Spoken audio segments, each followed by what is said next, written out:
Hello everybody and welcome to the kitchen table. My name is Jason. This channel is primarily going to talk about Magic the Gathering Frontier format. We'll talk about all things Magic the Gathering, of course, but it is going to focus mainly on Frontier. My buddy Chris is going to be a large part of this. He's not here right now. He's got some other things he needs to take care of, but eventually he'll be a large part of the videos that are happening here.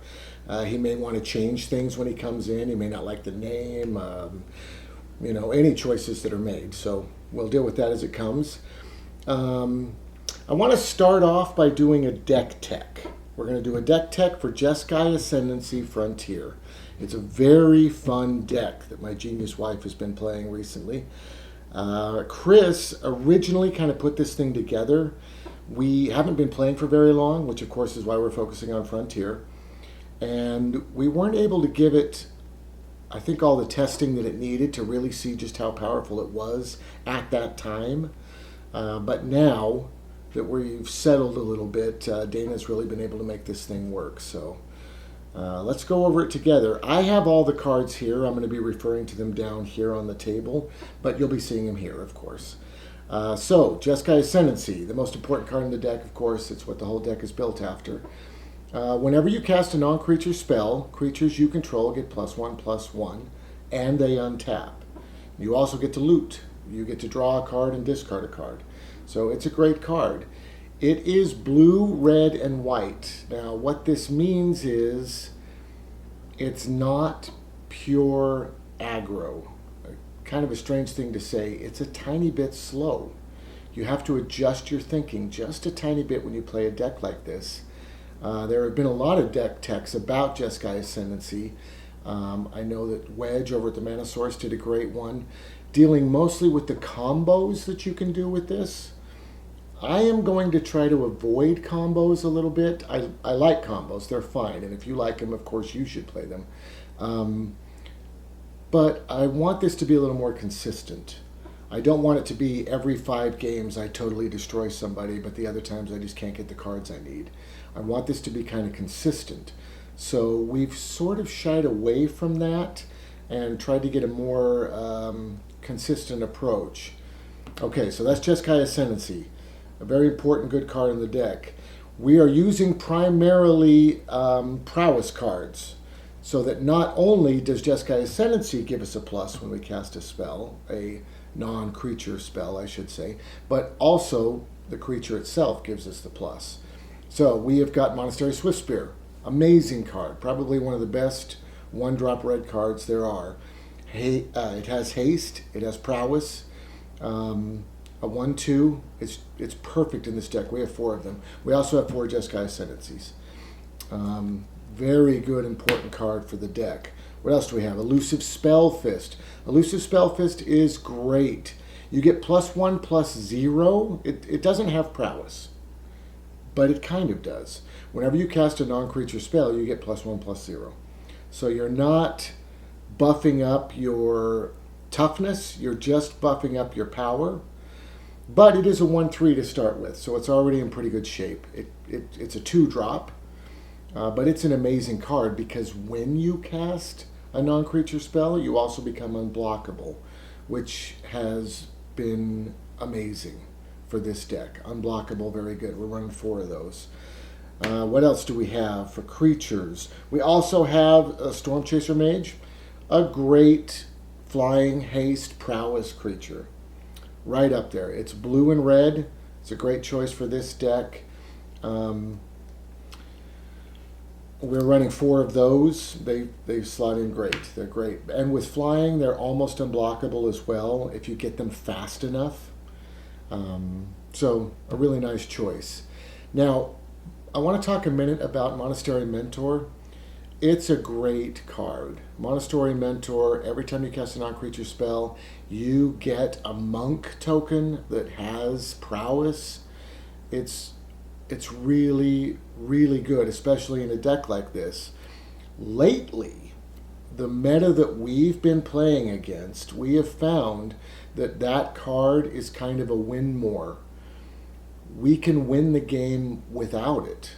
We don't need to swing in with 30 points when they only have 10 life left. We just need to swing in for 12. So we've removed it from the deck, and we've put in other spells that we can cast quickly. So it's an important card. It's a card that you may really want to consider putting in the deck. We are not currently using it, but I know if we went to a different meta, there would be times when we'd need that card. So, of course, we're keeping it around, and it'll probably come back. But for now, we're not using it. So just one that I wanted to mention real quick. We also have 3 of Jace's Vryn Prodigy in the deck. Blue Planeswalker, just a great card. A neat thing about Jeskai Ascendancy is that loot ability. Jace also has the loot ability, so you can really start going through. Jace is also a great way to make sure that you get your Jeskai Ascendancy card, because without it, the deck doesn't really work very well. You do have to get a Jeskai Ascendancy into play to really see this thing go. So 3 Jace Vryn's Prodigy, great choice. I guess now we can move on to the actual non-creature spells. So we have Titan Strength, great spell. It's a 1-drop. A lot of these spells are just going to be 1-drops. +3/+1, and you get to scry. Once again, the scry helps you look for your Jeskai Ascendancy, or if you need another 1-drop spell, just to keep layering on more and more damage. This is a great choice. We're using 4 of in the deck. We also have Slip Through Space. So this Slip Through Space, it's a 1-drop.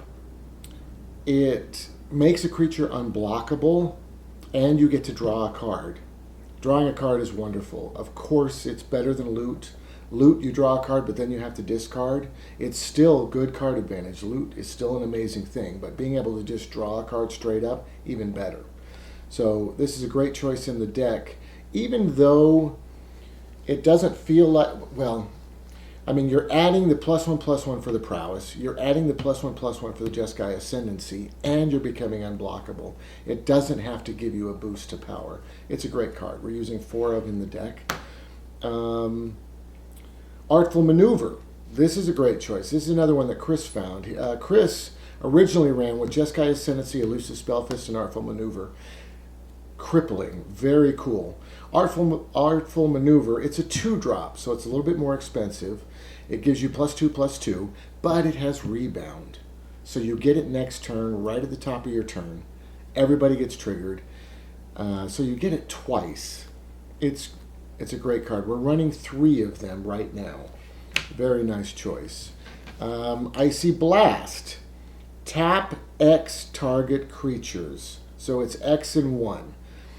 The neat thing about this spell, and I don't know how often you'd want to do this, but it's come up before. The neat thing about this spell is you can cast it as a 1-drop. You won't tap anything, but you will give everybody all of their triggers. You get to loot. If you've got Jeskai Ascendancy out, it really helps pump up your guys. And if you do decide to make it a 3-drop, you can still go ahead and tap 2 other creatures, which is wonderful because it'll make a lot of your creatures unblockable. We're actually running 4 of these. It's removal. Removal is always great. I know that it's very temporary removal, but it doesn't take long for this deck to go, so you don't have to worry too much about it. Borrowed Hostility. This is a 1-drop. We use it primarily for the +3/+0, of course. Just pay 1, get that. Everybody gets pumped. You get to do the loot. We're running 3 of them. It's a great card. It does have Escalate if you wanted to do First Strike instead. Or both, of course, which is Escalate. So it's a good card. We're running 3. And then last but not least, for the non-creature is Temur Battle Rage. It's a 2-drop. Target creature gains double strike. Once again, you may feel like this isn't doing much right as it's going down. Double strike is great, but if you've got a 1-drop, it doesn't feel too great. Except you get all the triggers from Jeskai Ascendancy and from Prowess. And then it's doubled. because it's double strike. So it really is a wonderful card. We got 3 going here. One of these cards would have to be what was flipped out if you were going to include the Monastery Mentor. I might do Temur Battle Rage. Maybe Icy Blast. I'm not sure. I don't know if taking out the removal is the best idea. Maybe Temur Battle Rage, but it's something you're going to have to play with. You're going to have to make decisions on your own for that. Let's talk about the mana base. So we have a lot of fixing, of course. Frontier has a lot of fixing, which is very nice. Spirebluff Canal, a great one. We're running 4 of that. That gets us blue and red. Also, of course, Shivan Reef, also blue and red. So our blue is pretty well covered. We've got 8 different blue sources. And of course, this deck is running 3 different colors. So we want to make sure we've got all our options covered. We've got 8 blue. Then we move on to Battlefield Forge. This gives us red and white. So right now, we're up to 12 red. Now red, we felt was kind of the most important because most of the cards need red in some way or another. It was the one we were always lacking. So we've got 12 red, 8 blue, and then we're just running 4 plains. 4 plains gives us 8 plains. You, of course, could throw in a fetch land if you wanted. We didn't bother to do that. It's 3 colors, but haven't run into a lot of mana trouble, especially with all of the looting. With Jace and with Jeskai Ascendancy, you really do not need those cards, but of course you can use them if you feel like it. And we also have, this is the slowest one, we have Mystic Monastery. This gives you all 3 of the Jeskai colors, but it comes in tapped. So once again, this is not the fastest aggro deck. You need to walk this fine line between just going as fast as you can and sitting back and building yourself up a little bit. Get your Jace out there. Get your Jeskai Ascendancy out there. Then you can start to explode. And that's a tough thing to work through. It makes the deck a lot of fun to play because you're playing aggro, but at the same time you've got some really kind of big decisions to make. It's pretty fun. It's a really good deck. I also watched MTG Goldfish, and they talked about a modern version of this deck. Saffron Olive brought it up. Someone else had been playing it. They did well at a tour, and he wanted to do a deck tech for it. So he did a deck tech, and he talked about a specific card called Fate Stitcher. Now, this is kind of a combo, but I did want to bring it up here. Fate Stitcher, you can tap this creature and untap another target permanent. So you can untap a land. So literally, you can play a 1-drop non-creature spell, tap a land for it, and then tap the Fate Stitcher, untap the land, play another 1-drop, and that causes Fate Stitcher to untap because of Jeskai Ascendancy. So, you pay for the spell with the land, you have untapped your Fate Stitcher, then you tap your Fate Stitcher, untap the land, play another spell. Literally, it kind of gives you unlimited mana. But we have to remember that we are looting. We're not just drawing cards when we cast these spells. We're looting. So your hand size will go down. You do not have unlimited spells to choose from, just unlimited mana if you had those spells. So I thought we should try to look for something like that in Frontier. It'd be very interesting if we could find something. And I looked through everything. The only thing that I could come up with is the Cultivator's Caravan. And this is very interesting. This is a 3-drop. It's not a creature, which is cool. When you cast it, it counts as a non-creature spell, so all your triggers happen, which is great. But it's a vehicle. So you can choose to tap one of your creatures to crew it. It does have a crew of 3. This is kind of big. But hopefully you got some buffs out of the Jeskai Ascendancy and Prowess so that you can tap almost anybody to crew this thing. You tap your creature to crew it. Then you tap it to add 1 mana of any color of your choice. You use that mana to cast a spell out of your hand. Then you get a bunch of buffs again, and the Cultivator's Caravan untaps, and the creature who crewed it untaps. And it is still crewed, which literally means you could swing in with it and the creature that's crewing with it if you wanted to just attack. But, of course, the main point is you can tap it again for another mana of any color, cast another spell out of your hand, everybody gets their +1s, your Cultivator's Caravan gets to untap, and you get to loot again, hopefully always getting a spell, so a non-creature spell, so that you can keep doing this, a 1-drop of some sort, over and over again.